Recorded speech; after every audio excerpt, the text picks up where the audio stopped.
दिन दिन दिवाळी गाई म्हशी ओवाळी हे गीत जेव्हा आपण ऐकतो तेव्हा आपल्या बालपणीची आठवण होते आणि आता दिवाळी जवळ आली आहे याची सुद्धा आपल्याला जाणीव होते. हिंदू धर्मामध्ये वर्षभरातील सणांमध्ये दिवाळी हा सण सर्वात मोठा आणि महत्त्वाचा असा मानला जातो.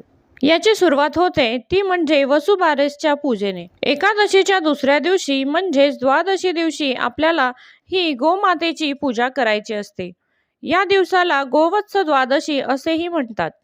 अशी मान्यता आहे की जेव्हा असुर आणि देवांमध्ये समुद्र मंथन चालू होते तेव्हा त्यामधून जी रत्ने उत्पन्न झाली त्यामध्ये 5 कामधेनू सुद्धा उत्पन्न झाल्या आणि त्यातील नंदा नामक गायीचे आपण पूजन करत असतो. हिंदू धर्मामध्ये गायीला आपण मातेचा दर्जा दिला आहे आणि तिच्या पोटामध्ये 33 कोटी देव आहे अशी सुद्धा मान्यता आहे.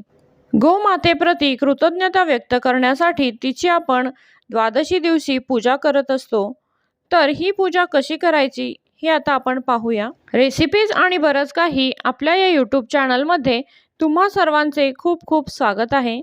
आता आपण व्हिडिओला सुरुवात करूया. घरच्या घरी आपण गाय वासराची पूजा कशी करावी ते पाहणार आहोत. यंदाच्या वर्षी 9 नोव्हेंबर 2023 रोजी वसुबारस आहे. वसुबारसेची ही पूजा आपल्याला सायंकाळी 3 सांजेच्या वेळेला करायची आहे. सर्वात आधी आपण दिवा लावून घेऊया.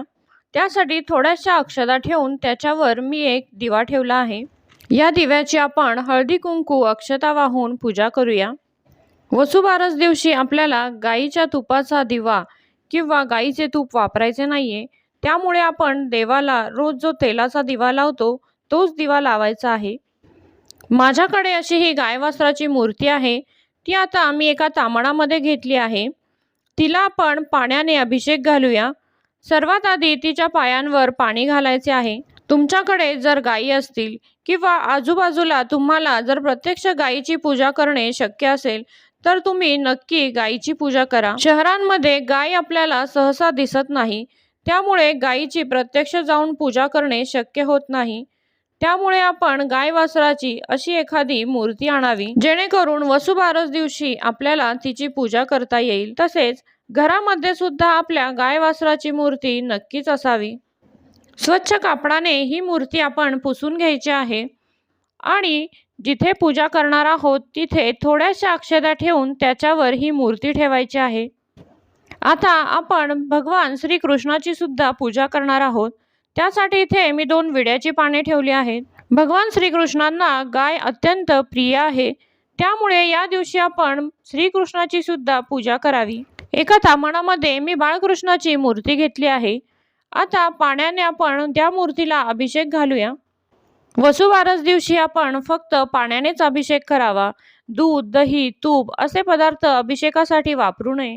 2 विड्याची पाने ठेवली आहेत. त्याच्यावर थोड्याशा अक्षता ठेवून ही बाळकृष्णाची मूर्ती ठेवायची आहे. आता आपण बाळकृष्णाची पूजा करूया. हळदी कुंकू वाहून अक्षता वाहायच्या आहेत. बाळकृष्णाला मोरपीस सुद्धा अत्यंत प्रिय आहे, त्यामुळे तुमच्याकडे जर असेल तर ते सुद्धा तुम्ही पूजेमध्ये ठेवा. फुले वाहायची आहेत. आता आपण गाय वासराची सुद्धा पूजा करून घेऊया. अगोदर हळदी कुंकू वाहायचे आहे. गायीच्या शेपटीला सुद्धा खूप महत्त्व आहे, त्यामुळे तिची सुद्धा आपण पूजा करायची आहे. आता थोड्याशा अक्षता वाहूया. फुले वाहायची आहेत. ज्यांच्याकडे गायी आहेत त्यांनी गायीला सकाळी अंघोळ घालावी आणि मग तिची पूजा करावी. गूळ, चपाती किंवा पुरणपोळीचा नैवेद्य तिला खाऊ घालावा.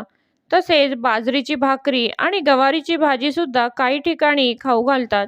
ज्यांच्याकडे गायी आहेत त्यांनी या दिवशी गायीला ताजे असे हिरवेगार गवत खाऊ घालावे. इथे मी गुळाचा नैवेद्य दाखवला आहे आणि साखरेचा सुद्धा नैवेद्य दाखवला आहे. या नैवेद्यावर आपण तुळशीपत्र ठेवायचे आहे आणि बाळकृष्णाला सुद्धा तुळशीपत्र वाहायचे आहे.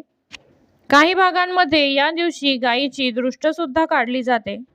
अशा पद्धतीने आपण वसुबारसेच्या दिवशी गोमातेची पूजा करावी.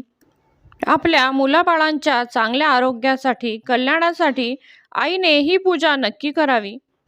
ही पूजा केल्याने गोमाता आपल्याला आशीर्वाद देते आणि आपल्या घरामध्ये भरभराट, सुख, शांती, समाधान नांदते. वसुबारसे दिवशी तुम्ही सुद्धा अशी पूजा नक्की करा आणि आजचा हा व्हिडिओ कसा वाटला हे कमेंटमध्ये नक्की सांगा। आणि तुम्हाला जर हे व्हिडिओ आवडत असतील तर आपल्या या चॅनलला नक्की सबस्क्राईब करा। पुन्हा भेटूया अशाच एका माहितीपूर्ण व्हिडिओसह। धन्यवाद।